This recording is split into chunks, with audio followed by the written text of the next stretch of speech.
Shalom, shalom, bien-aimés frères et sœurs, que le Seigneur vous bénisse. Ce matin, nous voici encore dans notre partage quotidien.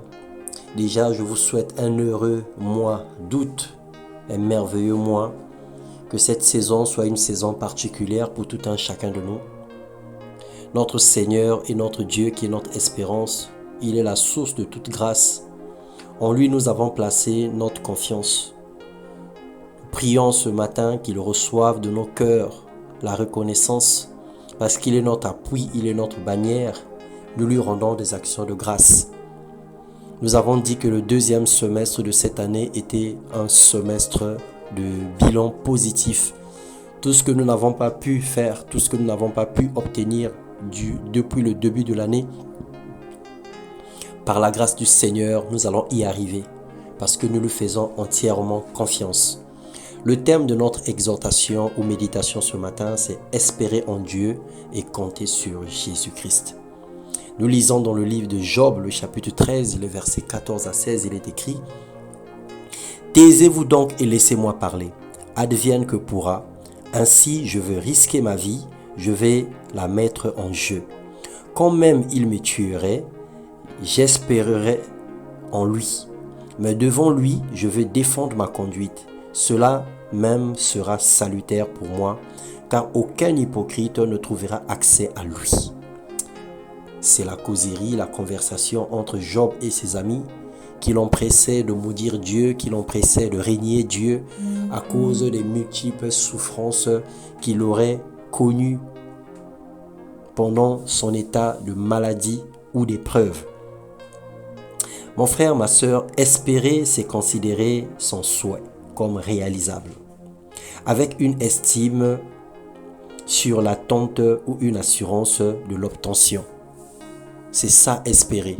Tu sais que ce que tu veux, tu l'obtiendras et tu fixes tes regards sur quelque chose dont tu comptes fermement et tu t'attends à l'obtention.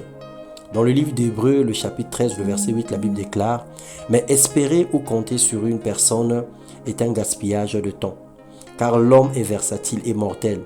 Et un seul est celui qui est resté le même hier, aujourd'hui et éternellement, c'est Jésus. » C'est ce que nous dit le livre d'Hébreux. Jésus-Christ, il est le même hier, aujourd'hui et éternellement. Tous les hommes peuvent changer, tous les hommes peuvent se corrompre, tous les hommes peuvent nous mentir, tous les hommes peuvent nous tromper, mais lui, il demeure le même hier, aujourd'hui, éternellement. Sa parole est la vérité.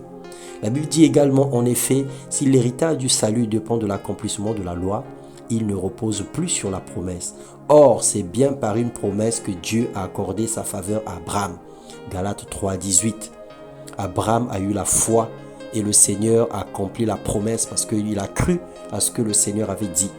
Nous espérons en Jésus parce qu'il a fait la promesse et sa promesse subsiste. Il n'est point un homme pour mentir ni un fiston pour se repentir. Ce qu'il a dit ne le fera-t-il pas? Ce qu'il a déclaré ne l'exécutera-t-il pas? Nous dit la parole de Dieu.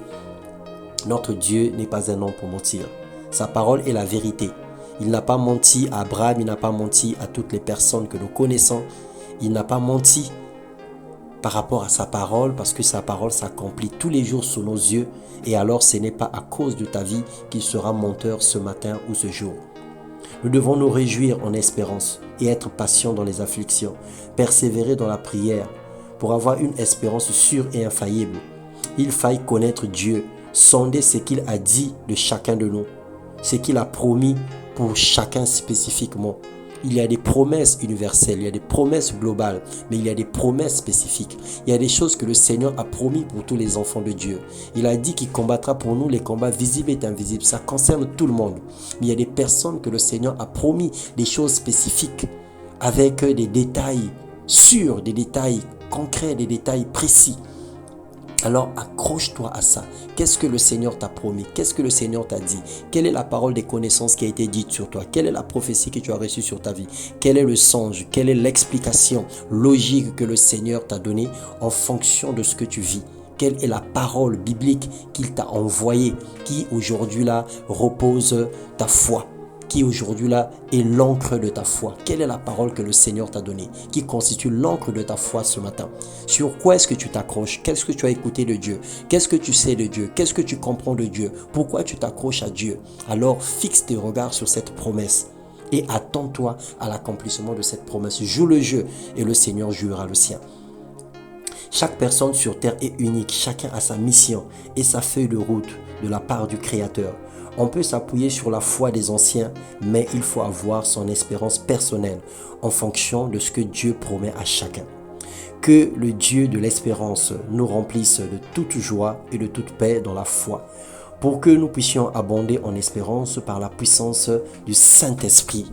Alors que le Seigneur vous bénisse, bonne nouvelle semaine à tous, bon mois d'août encore une fois de plus. Nous croyons en Dieu et nous avons placé notre confiance en lui et nous savons qu'il ne ment jamais. Il nous fera voir le salut, il nous fera voir sa gloire et sa main de grâce est sur tout un chacun. Espère en Dieu, crois en lui, compte sur Jésus-Christ et tu verras l'accomplissement de sa promesse pour ta vie dans le nom puissant de Jésus-Christ. Amen.